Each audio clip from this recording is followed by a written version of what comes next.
Sure. Yeah, we have sound in the room. Testing, testing. Okay. Okay, I'll call you back because I can actually test on my phone. You're the best, thank you so much. Okay, bye. Testing.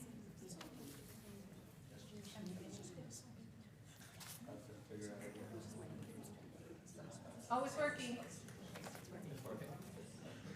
We're good. You want to do it again? Very brief, no? Okay. We'll just go. All right, Becca, it's on. Okay. Great.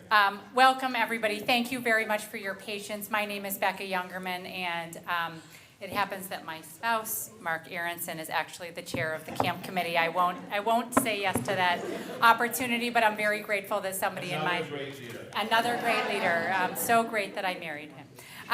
I want to say welcome to everybody tonight, both in the room and online. We are very appreciative that you're here, knowing all of the different things that are going on for people, and this hour, knowing that it is not always an easy one, but it shows us just how important you believe this evening is. I'm in the same boat as you. I'm a Camp Shalom alum a couple years ago. I was a counselor for many and very formative years at Camp Shalom, and I'm now the parent of 2 Camp Shalom campers who will be attending camp this summer. And I'm here because I care tremendously about their safety and about the safety of every single child in this community at camp.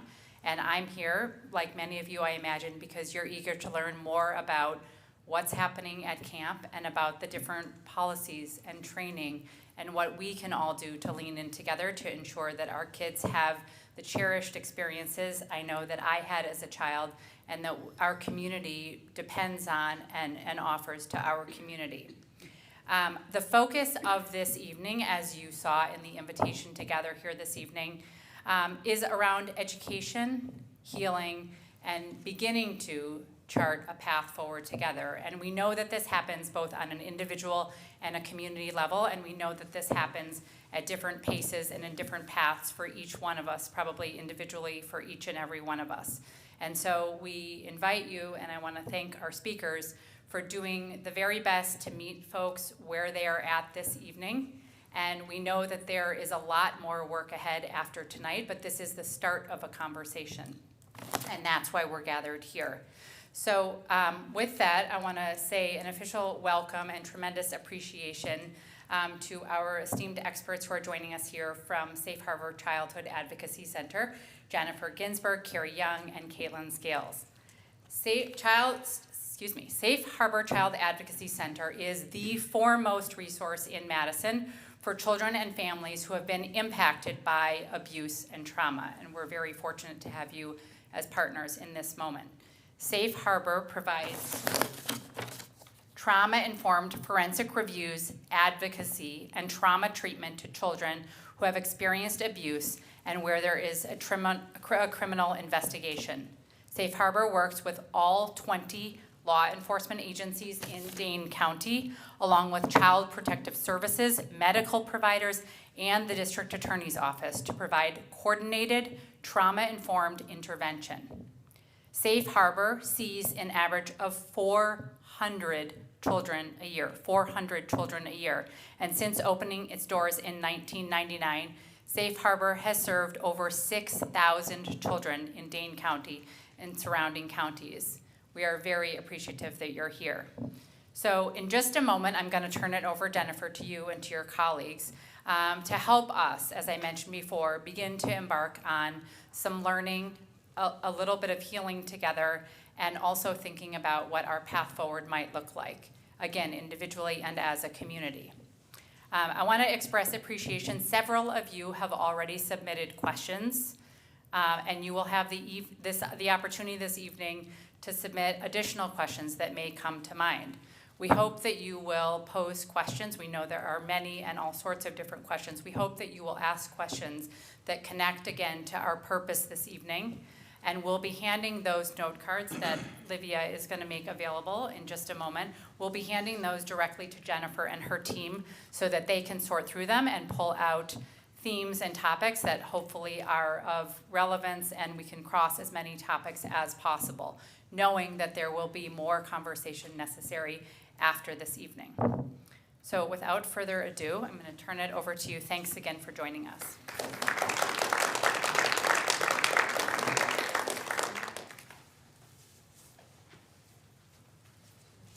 Want me to be in the middle? Okay.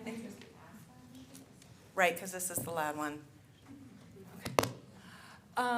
Good evening, everyone. I'm Jennifer Ginsberg. I'm the Executive Director of Safe Harbor Child Advocacy Center. I'm also a member of Temple Bethel, and I also have had kids that went to Camp Shalom. So I'm very invested in this community and in the success and wonderfulness of camp and all it can be. I have with me Carrie Young, who is our mental health program manager and therapist, and Caitlin Scales, who is our prevention outreach manager, as well as a bicultural family advocate. I'm going to start. They are going to jump in. And as the rabbi said, we're here tonight because we're in a very difficult moment. And I'll tell you that initially my colleagues and I had developed a really beautiful PowerPoint presentation. But then after speaking to people and hearing about where people are, it became really clear to me that the first thing that needs to really be talked about and felt and acknowledged is that there's a profound sense of a loss of trust, a sense of confusion and fear and anger, and that's where I think we need to start. And those feelings, that sense of, shock, anger, loss, are the feelings that come with the feelings that happen when a child is sexually abused. Because what we know about child sexual abuse is that children are abused most of the time by someone they know and they love and they trust. And it's also someone who their family knows and loves and trusts, and usually at a place that they thought was safe. And that the first place would be that child's home, but the second most likely place would be what we call a youth serving organization. Those are schools, those are camps, those are athletic teams and clubs and religious organizations and Bible studies and horse camps and anything you can think of. Youth-serving organizations are really vulnerable to the abuse of children because people who intend to abuse a child seek out where the children go. Now, I know that this is probably putting a deep pit in your stomach, but I think it's important that we recognize that you recognize that you are not alone. There are people all over this city, this country, this world, who are sitting in this position where someone that they thought was safe and a place that they thought was safe wasn't. And the feelings that brings up is the vulnerability of being a parent. We feel this with this situation at camp, that a child was harmed at camp. We feel this with the loss of Sasha Rosen in this horrible accident. That feeling that we can't protect our children.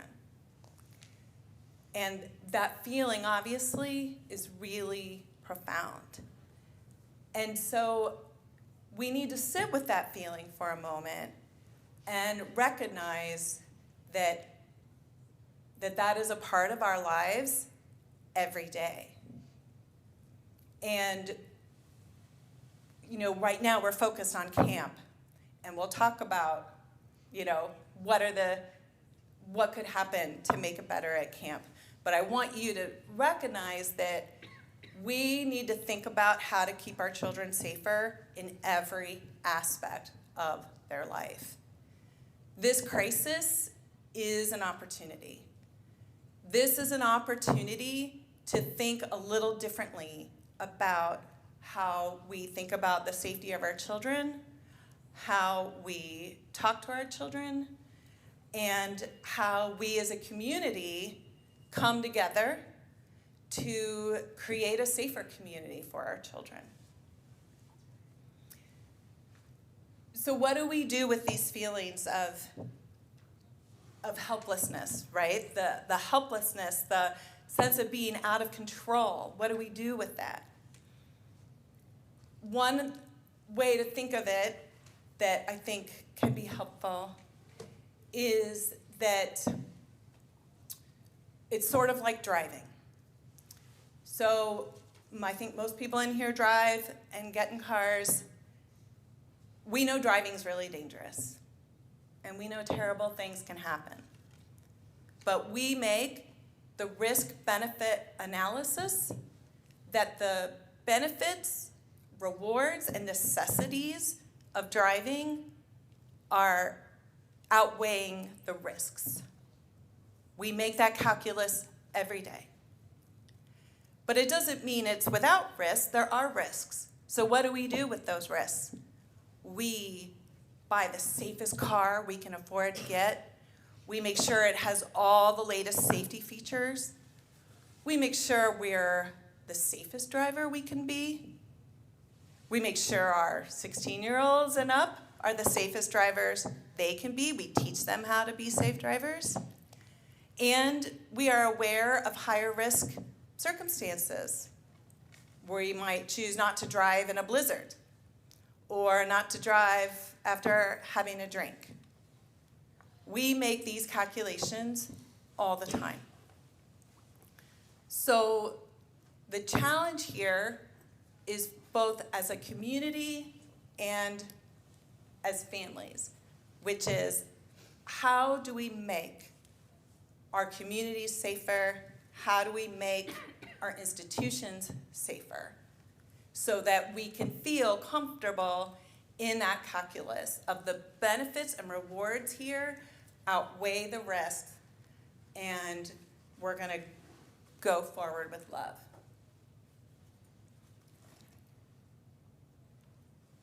These are the things that, we see at Safe Harbor every day.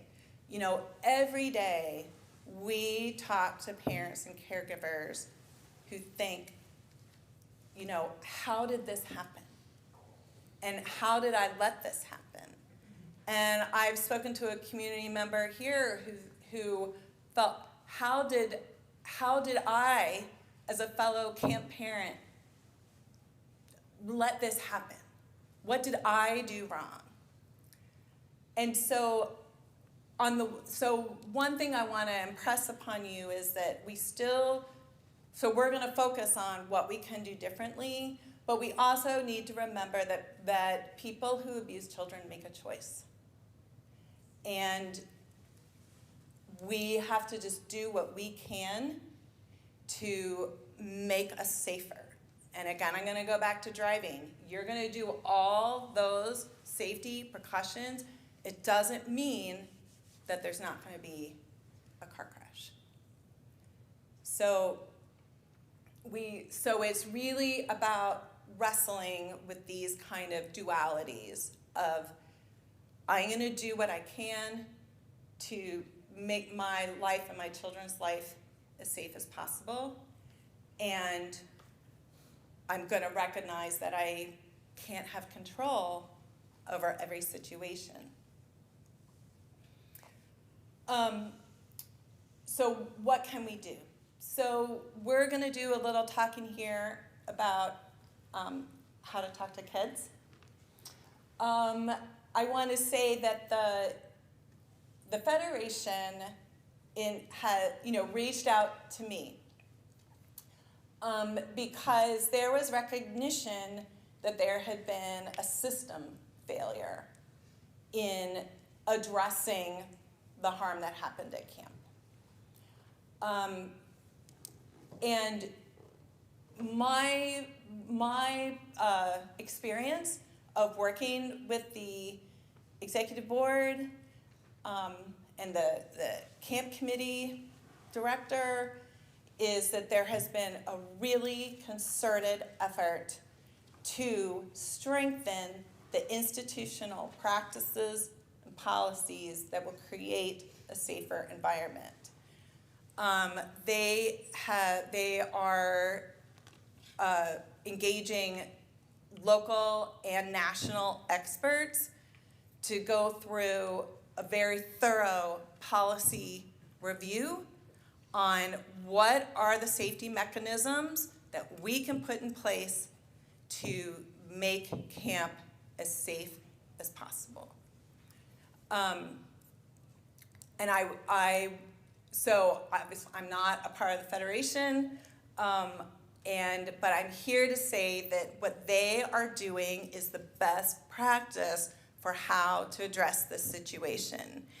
And I would argue that, there are plenty of organizations in town that I'm not sure, has engaged in that. So I just want to say again that what's happening with camp and with the Federation is not unique to camp and the Federation.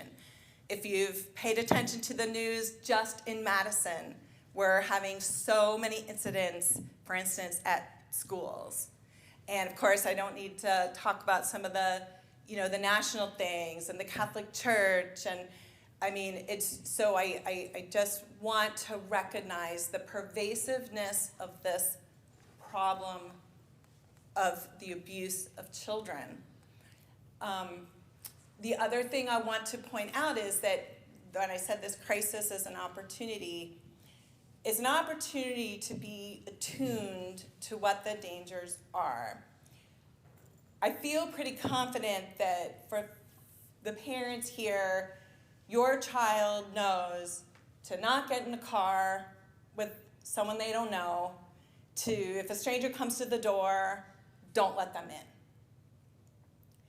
But I think what we're less skillful, attuned, wanting to think about is that we need to be looking at the danger that's much closer. And I'm going to say it again, it's the people that we know and love and trust.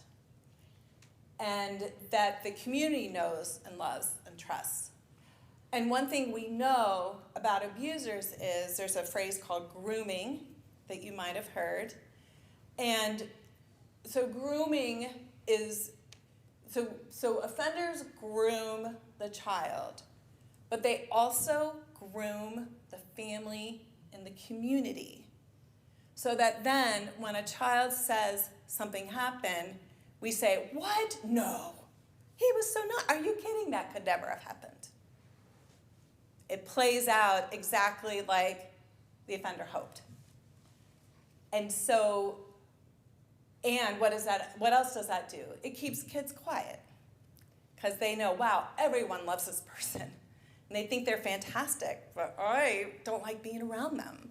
They creep me out. I feel bad around them, and they're doing things that I don't think is right.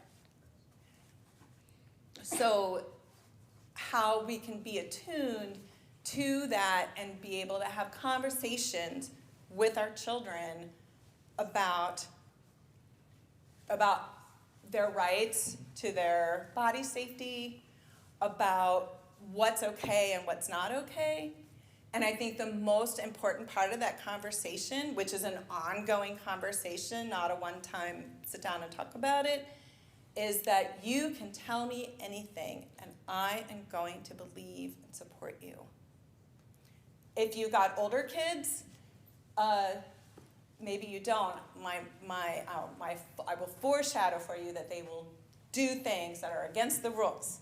And they will, they will go do all kinds of things.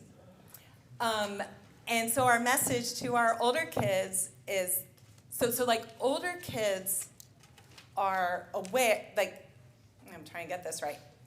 Older kids are sometimes breaking the rules. And so they can be afraid to tell because what happened because while they were breaking the rules. And so they're like, I don't want to tell them what happened because I said I was at the library, but I was actually over at John's house.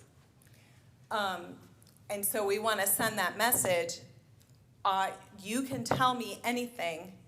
If anything is making you feel uncomfortable, if anything doesn't seem right, if someone's touching you in a way that is not okay, you can tell me. You will not get in trouble. I will believe you, and I will do everything I can to help. These are the conversations, these very fundamental conversations about communication. Because kids are very aware of what parents think and feel and are going through. So they're aware, like, gosh, mom really likes this person. This person is a valued member of my family. If I say what's going on, Dad will be crushed. They're aware of all those dynamics.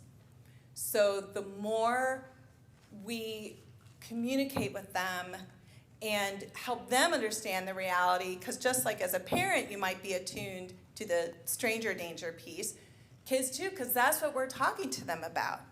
We got our tornado drills, we have our active shooter stuff, right, which is agonizing to talk to kids about.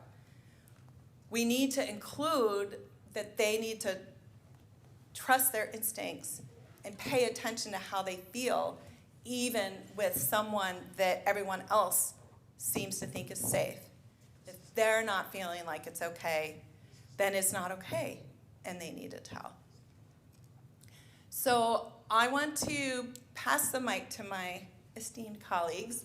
I guess, I don't know if those other two are loud enough, but you might have to pass it between you. I'm going to let you go middle, just so you guys can be next to each other. And I think did I see Becca? Okay, so I'm going to have you guys talk a little bit. This. And then I'm going to review some of the questions.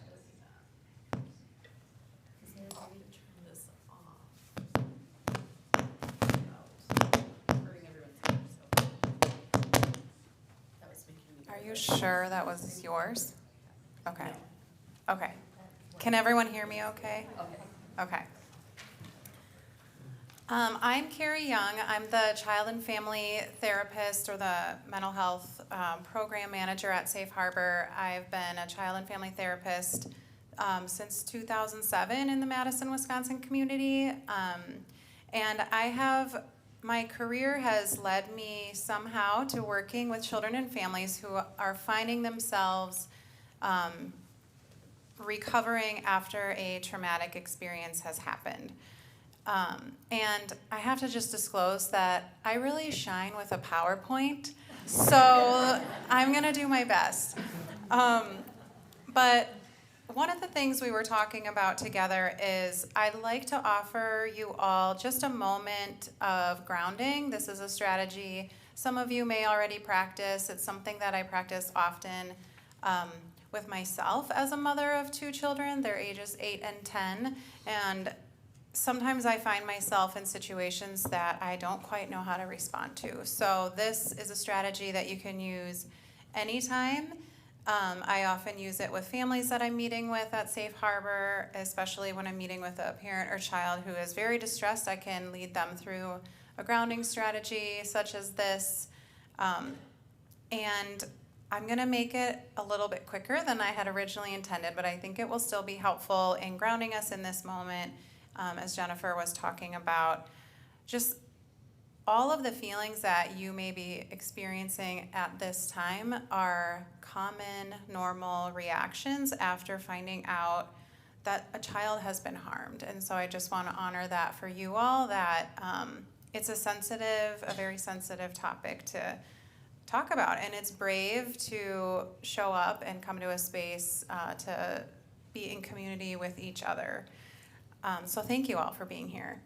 So if you feel comfortable, you are invited to put both of your feet on the ground if they reach. And again, if you feel comfortable, you can close your eyes. If not, just avert your gaze, kind of looking down over your nose. And just take a couple breaths here, just at your own pace.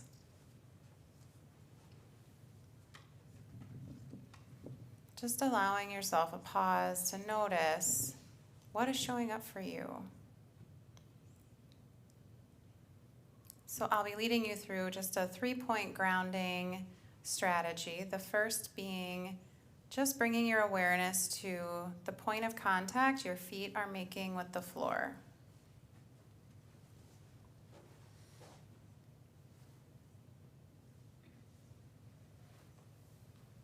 Next, if you'd like, you can bring your awareness to your hands. Just simply noticing any sensations there.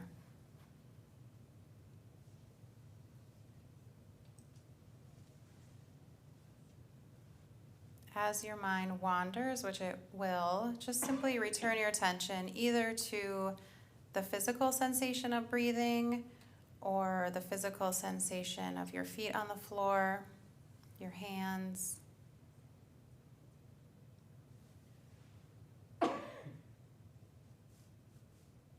Next, if you'd like, you can bring your awareness to your jaw. Just noticing if you're holding any tension there. See if you can offer a little deeper breath to that spot. Just for this moment, just allowing yourself to just sink into gravity.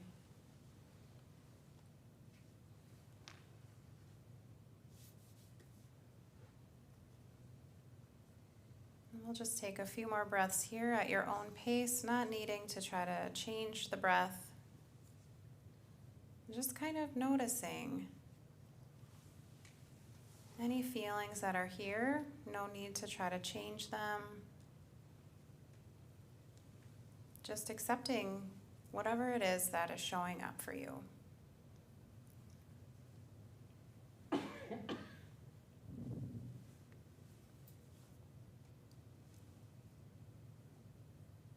then whenever you feel ready, you're welcome to offer some movement to your fingers, toes. If your eyes were closed, you can open them and rejoin us. So thank you again so much for being here. We are going to talk a little bit about some ways to have difficult conversations with your children, any children that you are taking care of. And again, just acknowledging that, like Jennifer said, it isn't a one-time conversation. It was really interesting as I started going through my resources. I started thinking, when is the last time that I have officially had these conversations with my kids? And I'm a child and family therapist who specializes in working with kids who've experienced trauma. So it's okay if some of this feels like, have I missed this? Like, why wasn't I being clear about this? And also sometimes we can be very clear. And as Jennifer said, sometimes something happens. So again, practicing that strategy of grounding can be really helpful, because the other thing that we know is that children are so attuned to their caregivers, and they sometimes are maybe testing us in a way of starting to disclose something, but if we have a very intense reaction, they may not disclose to us. So I find it very helpful in talking to parents or caregivers to just really pay attention to themselves and how they are feeling, so that they can respond in a way that indicates to the child, I can handle whatever it is you're going to tell me, and you are not in any trouble with whatever it is you're going to tell me. And again, as Jennifer said, my job is to help keep you safe. So I think I may pass it to Caitlin. We brought a one-page handout that we want to make accessible for everyone who would like to take a copy of this. And also just reiterating, this is at the beginning of the conversation that we hope to support you in continuing around prevention, how to raise awareness, how to practice having these conversations with your children, and again, just offering yourselves grace along the way. You know, one of the things I like to think about is that we don't have to say or do the perfect response. In fact, I don't even know exactly what that is. So I place that on myself as a parent sometimes of like, I don't know what to say. I need, it needs to be the perfect thing, but really it's about how we are and how our kids feel around us. And if they feel like they can trust us and that we can handle what they're going to tell us, it can create just a more intense sense of safety that they can tell us the difficult things. So I will pass this to you. We're going to go over some key points from this handout that, again, you'll be able to take with you today. So hi again, my name is Caitlin Scales. I'm the bicultural family advocate at Safe Harbor, and I'm also the prevention education manager. So one of my roles is that I go into the elementary schools here in Dane County and educate children on sexual abuse, on grooming, on just recognizing some red flag behavior in adults and just kind of in each other too. And something I just wanted to go back to is, we talked about drills and, how much have we been practicing, with our children. One of the things I talk about with the kids in the schools is about, how many times do we practice a fire drill at school? Maybe once, twice, 3 times a year. That's something that I want kids to keep practicing is, how to talk about these difficult conversations, how to reach out to an adult that they trust, who they can talk to about these things. So it may feel a little silly in the moment, when I'm in the classroom with the kids and we're going over some, body safety conversations that maybe they're not used to, but it's so important for them to feel comfortable with it. And as a parent myself, I have twin 7-year-olds who should be in bed right now, so we'll keep our fingers crossed on that. But I know how important it is to just keep the line of conversation open, even if it may feel kind of uncomfortable sometimes. And these are conversations that I have with kids who I don't know, and with parents that we see every day who are in crisis. But I know how hard it can be to talk to our own children about these things. And we send them off into the world with trusted adults, just hoping that everything will be okay, and most of the time it is, right? But it's for the moments that aren't, how do we kind of respond to it? How do we keep ourselves regulated? And how do we just get through each day with it? So something that I had created, it is a flyer, and you'll get it via email as well. But it's talking to your children about difficult news. So I'm sure most of you, each day I feel like I go on social media and there's just something awful. I'm like, okay, I'm signing off. I can't deal with another thing. But kids are exposed to this too. So they're going to school, they're hearing things, or there may be, a loss in the community. There may be something that's happening in our state. There may be, different political things happening as well. And kids, they absorb all of it. So it's important for us to really go through on how to spot signs of distress in children, some red flags that we may be aware of, and kind of what to do with those things too. So we'll go over that. But what I also wanted to let you know is that we had created a very beautiful presentation for you that I will follow up on. I think it is incredibly important for everyone in here to have that information and for us to talk about it in more detail. We'll need more time with it because it's the same messaging that you should be telling your children as well. Because then you understand the words that they're using, they know exactly when to come to you, and we really want to dive more into that. And right now we're really focused, on healing and what we can do for each other as a community. But we really recognize that we need to take more time to give you guys the more respect that you need for these really difficult topics, okay? But for right now, what we have is the talking to your child about difficult news. So things like violence or natural disasters or community tragedies can experience a range of emotion in children and behavioral responses. Even if they don't fully understand what they're hearing or seeing, they're absorbing that fear, confusion, or sadness around the event. So it's important for parents and caregivers and just loved ones to also recognize some signs and to continue to create a safe and supportive environment where kids feel safe to ask questions, to express their emotions, and find reassurance, and just know that truly there's no 100% right answer, okay?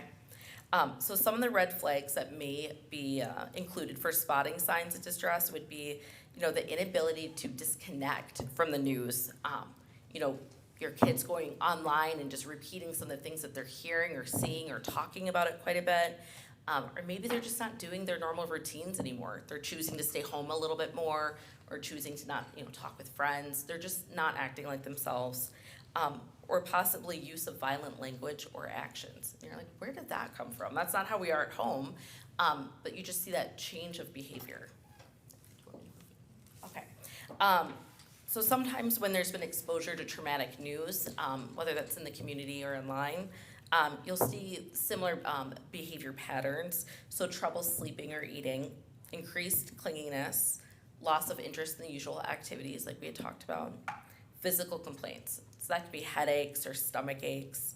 And then if you notice these signs, just one out of them doesn't necessarily mean that there's a larger problem, right? Maybe it just means a good time to check in and just see how we're doing. But if you're seeing several of these, make sure we're not jumping to discipline right away, right? Of, oh my goodness, little Jimmy's so upset right now, not acting like himself. Really check it and go, why is Jimmy not acting like himself? What is going on here? So offer those calm conversations, the reassurance, and if you feel that you're kind of out of your realm, please, seek some professional help, whether that's through, a therapist or a pediatrician or a doctor, a friend, calling in for an advocate, really anything like that, just as long as you're taking care of yourself and searching out and showing up to things like this as a community. This is beautiful to see all of you here tonight, to see how much you care and you want to learn more. So things like that is what's important for keeping that really safe environment for kiddos.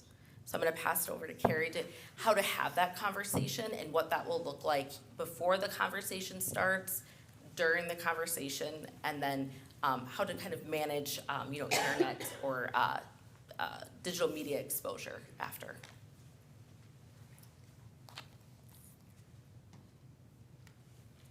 All right, so the first step, like we practiced just a little bit ago, is identifying your own feelings as the caregiver, the adult, the grown-up who's going to be talking to the child. Another piece of information we like to say is it can be really helpful for us as grown-ups to have another grown-up that we can talk to just unfiltered about how we are feeling, and in doing that, it can help reduce the intensity of our reaction, our response. It can just be so helpful to be able to have a conversation with another adult about how we're feeling. And very important to make sure that the children are not able to hear that. I think sometimes we, myself included, think that they're in another room, they're not listening, but I have definitely had situations where my 10-year-old knows, like she heard something I said. And if she didn't hear what I said, she may notice a change in my behavior. And so that can also be really confusing for kids, because we also know that they try to make their own conclusions for what might be going on. They're very concerned with how their caregivers are functioning. And so if something is bothering us, it can be helpful to have some language around how we want to explain that to them. And then the other piece is find a comfortable place and time to check in with your child. It can be helpful to have the conversations casually, sometimes while you're driving, sometimes while you're doing an activity together, and just considering their age and maturity level so you can provide answers suitable for their age and understanding. And I did bring a children's book that I have been using in my home for a long time, and even though my daughter's 10, it feels very helpful still to revisit the topics around consent and that your body belongs to you, and that sometimes touches can feel confusing. And again, it goes into detail in the children's book, and I will leave it, I'll have it here if you want to take a look. We'll also be sending, Caitlin has a beautiful list of resources with a lot of different books for different ages, so up to teenage ages around right? I think that list, okay. So there's a lot of resources. It can be overwhelming, so finding something that feels helpful for you, and that's personally why I appreciate this book, because it's just very clear and succinct about sometimes touches can happen that make us feel uncomfortable, and children always have the right to say no, stop, I don't like that. So during the conversation, if your child does disclose something to you that they were harmed in some way, just asking open-ended questions to get a sense of what they might already know. And again, this also works for in situations that are happening around them. Again, sometimes we think that our children aren't aware of what's happening, but again, they are very attuned to their caregivers. Also, I just want to say that it's, again, we already talked about this, just supporting them by keeping open lines of communication, letting them know that they can always share their feelings, their thoughts with you, and if something is disclosed, letting them know that you are, as the grown-up, you are going to help keep them safe, you are going to contact who needs to be contacted. And then I think I'll pass it to you for this last piece.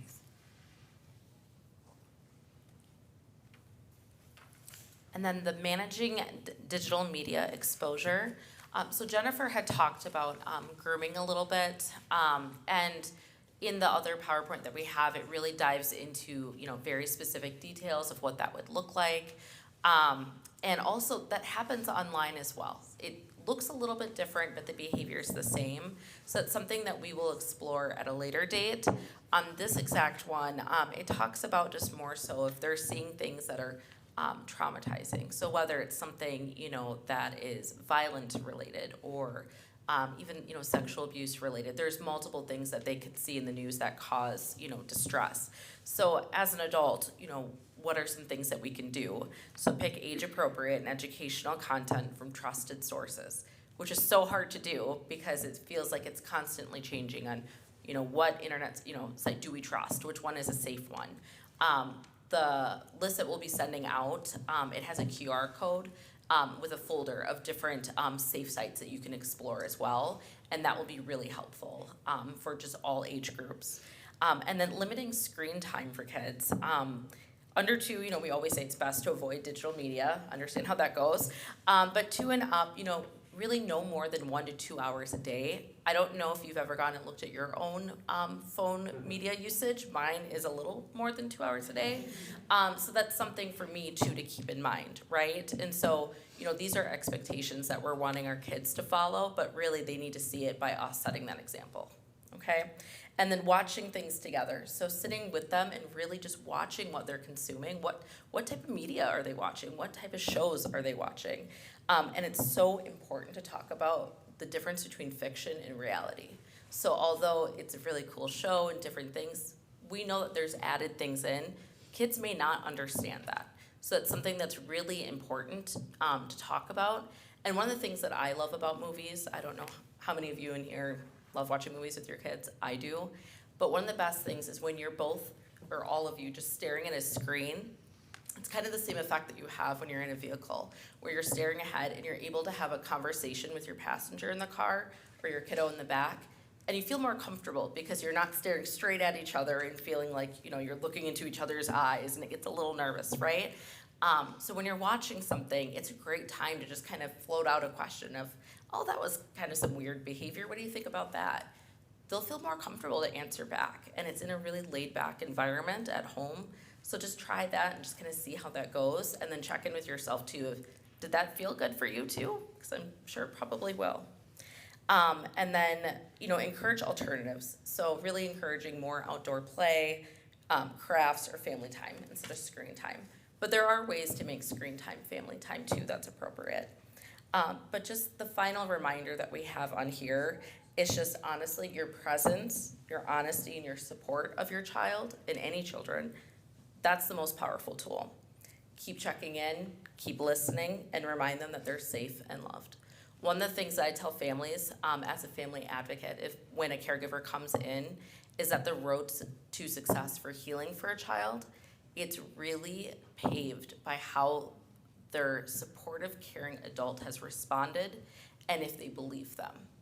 And once a child has someone that is supportive and believes them and cares about them, they are already on that road to healing, okay? So seeing you all here tonight, that really makes my heart just like grow 3 sizes, because just having that community, that's everything. So thank you for coming tonight. Carrie, did you want to hold up the book just so they sure. can give them the title? This book is called Yes, No, A First Conversation About Consent. And that'll be on the resource list that you'll receive electronically. And then this handout here you'll get as a piece of paper, and we'll also send it electronically. Before we close, it's okay to go just a couple minutes over time. I have some really good questions that I wanted to address. I also, for the folks online who didn't get to hear everything that Jeremy said, one thing I want to just repeat is that we did also receive a number of questions involving staffing issues and concern about the previous camp director. And what Jeremy said, for those who weren't able to hear online, is that the Federation in their last communication really gave as much detail as they would be able to give out of respect for confidentiality of the children and of the staff people. And but if you do feel like you have additional questions then there's the Federation that you should contact. So we, Safe Harbor, aren't able to address those questions, but I hear you that they are top of mind for a lot of people. So I do want to address some of the questions that we got here that were really astute, and I want to address them. So one question was, understandably, like the way that I was talking about abuse, like, my God, did this happen to a ton of kids? Like, is this so pervasive and a giant problem? And what I want to say to that is 2 things. I've gotten this question quite a bit from the Camp Shalom community. And I will say this is specific to the Camp Shalom situation and any kind of investigation. Law enforcement will do their investigation, and if they have concern about any child being at risk, they will absolutely reach out to parents, reach out to that child. So, I think a lot of people are wondering, well, my child, what about my child? Like, is my child safe? So what I will say is, obviously, there's no guarantees, right? But if there was concern indicated in the in-depth investigation that happened, you would have been contacted. So that I know that that's something that people are concerned about. Someone mentioned, so I did use a very strong phrase of system failure. And that was pretty loaded. And what I meant by that is, so again, someone makes the choice to harm a child, that person made that decision. It was not caused by anything someone else did or didn't do. But the system failure piece is one piece of evidence of that, is that we're sitting here tonight in February when this happened over the summer. And so I would say the best practices of communication after an event like that didn't happen. And the board was, I believe, very clear in their communication with you that they responded when they learned about it. So that is a failure of internal communication and external communication. And that leads to the last question, is sort of like, what is the Federation going to be doing to make this a safe space, and what's their role? So I wrote down a couple of notes. So So what the Federation is going to do is they're contracting with, and there's a couple of different resources who provide an assessment and consultation and policy writing based on a set of guidelines that are issued by the Centers for Disease Control.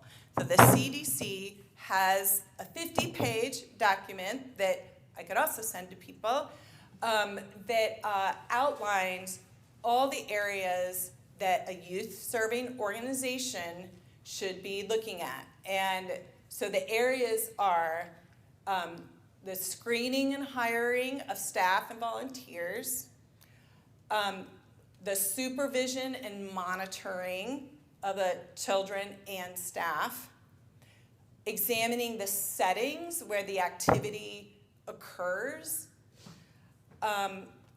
having policies and procedures for response when there's an allegation, how very specifically, how does how should camp or any organization, how should they respond, both to that child, to in their internal communication, their external communication.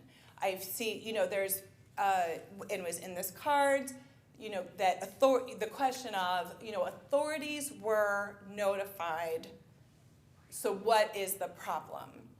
And the reason for this close examination is that as a youth-serving organization, your duty of care to the child is really high. It is beyond what you're legally mandated to do. And it's that piece that needs to be strengthened. I mean, I think the board would agree with me right here, like that is clearly an area that needs to be strengthened. And I will tell you, the other thing that we see, I mean, Camp Shalom and the Federation is not alone in this. I mean, the number of times we've seen situations where with good intentions, staff mishandles a situation because there's, I think staff would know how to handle some stranger that like barges in and disrupts. Like we know how to handle that. It is a lot harder to know how to handle this situation when it's more internal. So the policies and procedures take that judgment out of the equation. It's like, here are your rules, and here are the things you have to do.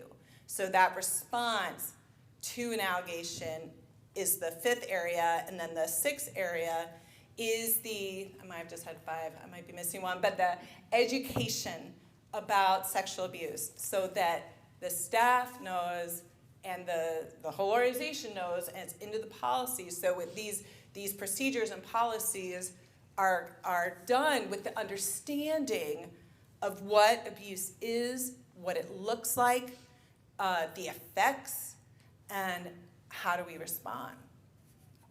The last question was is what about the support of the counselors? And so I will say that we've already had one meeting with leadership of in the counselors, and I'm working with Mark and the Federation to do another meeting with a broader group of counselor. I don't, there's all the unit had, the language, I won't get it right, but we want to address the fact that, counselors are, we talked about the shock and confusion. They're feeling the shock and confusion too, absolutely. And so we want to really address that with them and help sort of foreshadow what the future's going to look like. But I want the staff to feel assured and reassured that getting detailed policies in place will make their job easier and make the kids safer. And I can say that the Federation Executive Board is really committed to doing that. So I appreciate your extra time. Did we have a closing, Becca? Yeah, okay, thank you. Thank you, guys. Thank you. That's exactly what I was going to do, so thank you all. Just our tremendous thanks to all of you, not only for sharing your expertise and your experience, but also some concrete tools. And I know that we all look forward to receiving those resources and all of the things that follow. I want to say to everybody here, thank you again for your presence, for your questions, for your care, for your concern, and for your love of our kids and of our community and for camp. I think that there has never been a more important time to lean in the way that it feels important and comfortable and authentic to you. And I know personally I'm working out what that looks like myself, but I'm really looking forward to a safe and joyful summer at camp, Ellen, under your direction and with a lot of care and love from the amazing staff that makes up our counselor team. I want to say, in addition to thanks to all of you, what can you all expect next? In this month, not just registration, but I want to say in concrete terms relevant to this conversation tonight, you can expect updates and communications from the Jewish Federation of Madison pertaining to policies, to protocol, to staff training, more on what Jennifer just shared, and to information to help learn more about what they are uncovering to identify gaps around communications that took place and the structures that will support having the safest camp possible. This is a work in process. Folks are working around the clock truly, and this is a learning, and your questions and your concerns help shape the direction of what happens next. And if you have more questions, and I imagine that you will, I'm going to say please reach out to any of the folks at the Jewish Federation of Madison. They want to hear from you, and I feel that we all need to partner together in whatever way feels right and comfortable to you. So thank you for your care. Thank you for being here online and in person, and I look forward to taking our next steps together. Thank you all. Thank you guys.